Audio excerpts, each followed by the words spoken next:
Hi guys, this is Jackie Cooper from J Cooper Travels, and we are live today on my YouTube channel. And I am very excited to have Dr. Brown here. Dr. Brown has her own business, ndhealthcalls.com. That's the website that you can reach her at. And as many of you know, I do a podcast and I also have the YouTube channel. And for those that are not aware, I am in the travel space. I am a certified travel consultant, but I also share access to a free wholesale booking portal where you can actually save up to 35% on your own travels. So all that information will be in the podcast information block and also at the YouTube site. Dr. Brown and I today are going to be talking, as we always do, about different travel related and wellness related topics. And the topic of the day today is diabetes 1 and diabetes 2. So, Dr. Brown, welcome back onto our series of podcasts. For those that might not know about your background, can you just share a little bit briefly about how you got started, and then we'll start talking about the topic of the night. All right. Thank you, Jackie. Yep. My name is Dr. Tiffany Brown. I'm a naturopathic doctor, and I got on this journey by my own health problems that I was having, and I was seeing different medical doctors.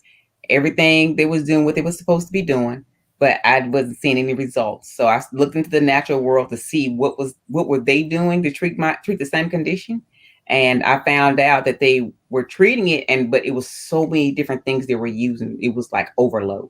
So I picked one thing. I saw some results, but I just patchworked my problem. So I really didn't fix it, but I did see results. And so I started looking for naturopathic doctors, holistic, anybody who was doing something with herbs. Couldn't find anybody near me. So I was decided, I'm gonna go to school for this. And here I am 4 years later. I'm ready. Yep, and you're helping a lot of people. Yeah. So, I mean, we've talked in the past about different health issues, both women related as well as just in general. Hmm. And diabetes impacts a lot of people. But what's the difference between diabetes 1 and diabetes 2? The difference between diabetes 1, diabetes 2 is diabetes 1 is more of an autoimmune type of condition, and you tend to see it in your younger children that gets this condition, and this is where the antibodies just attack the pancreas and just like kills it, and there's no insulin that being produced, so these kids have to take insulin for the rest of their life.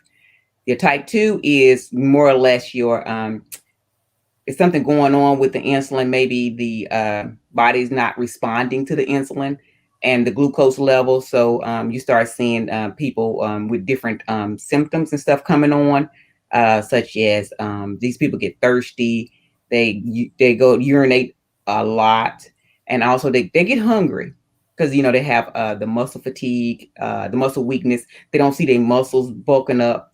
So so that's the difference in between the two. Type 2 isn't autoimmune at all. You might be a type 2 and be on pills for a while before you transition to the insulin. If you don't correct it, it can be corrected. So you just have to work towards it. So, so with those children who have the diabetes, there's nothing that they can do necessarily. But for those that have the other diabetes, what can they do to maybe help their condition or even get rid of it? How does that Yeah. work? Yeah. So once you get the diagnosis, usually doctors start saying something about it when you come in with symptoms of like the excessive thirst, the urination, and stuff like that, and maybe the muscle weakness. It might clue them in. And plus, if you kind of overweight, that'll really clue them in. And so you just want to start really right then watching what you eat.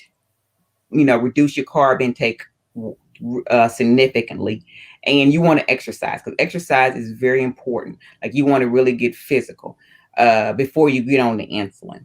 And then you can actually turn this thing around.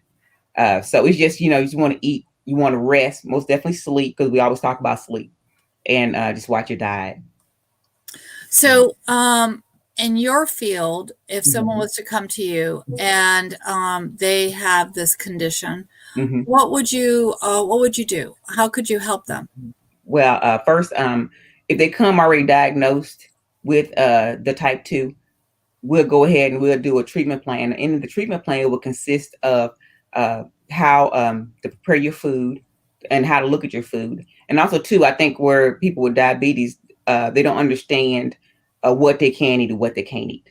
So I will go through teaching you how to look at your food when you go shopping, what to buy, what not to buy, what to stay away from, and to really get you back on track. And plus, two, we got if you kind of look further along, we got botanical herbs for that. And there's usually, because we look at the body a different kind of way, we want to put you on like some vitamins because maybe you might be vitamin deficient.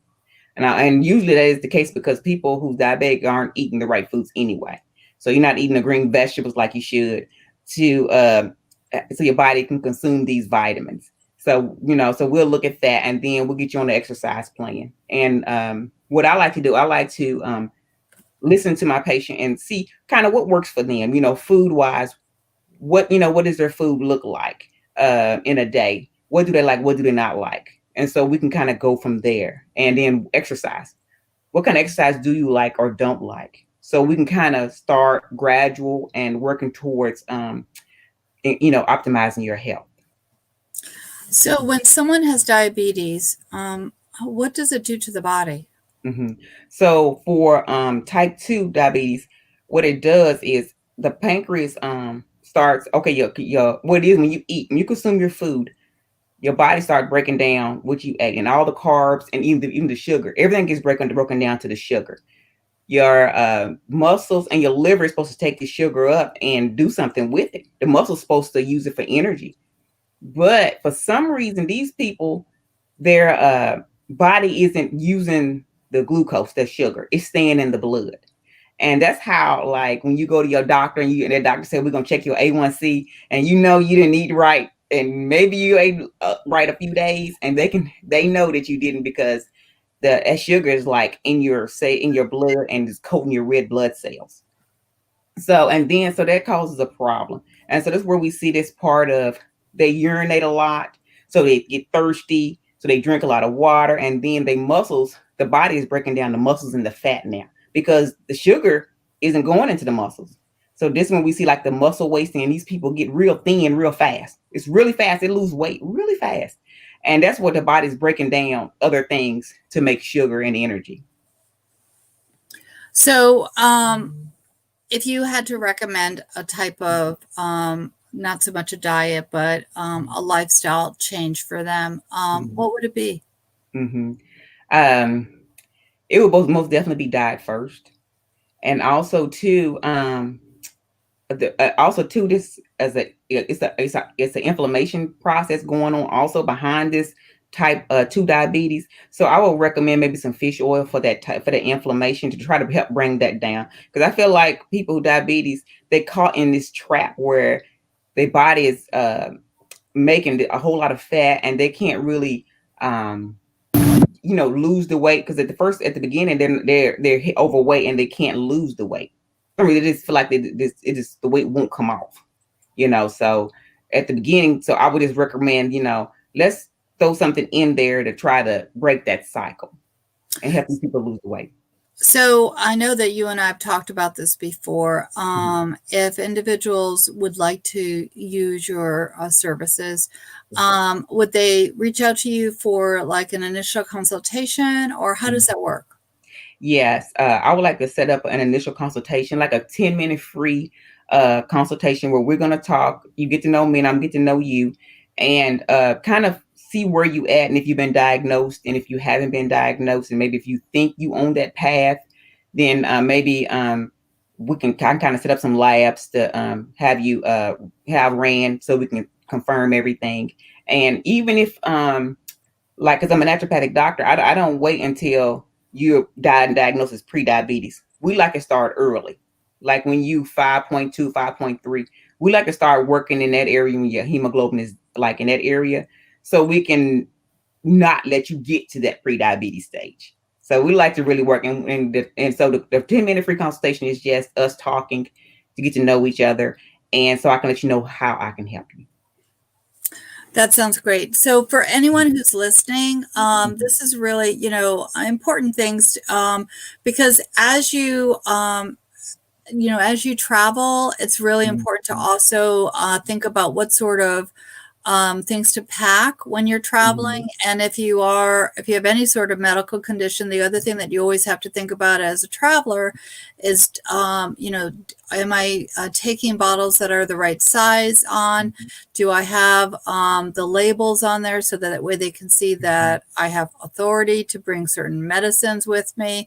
And then, as you and I have talked about, is if you end up running out of some of the medical supplies overseas, you'll be able to actually, reach out to the pharmacist, and you might have to, if you have travel insurance, they can help you. There's different things that as travelers, we sometimes have to think about if we have a medical condition, but also if we're able to improve our well-being, then that means that we can enjoy our travels more. We can be more, we can do more things that involve more walking and just, exercising and things like that. So, any last minute thoughts that you'd like to share with them? I will have both in the podcast as well as on the YouTube side contact information, and also your website scrolling below, ndhealthcalls.com.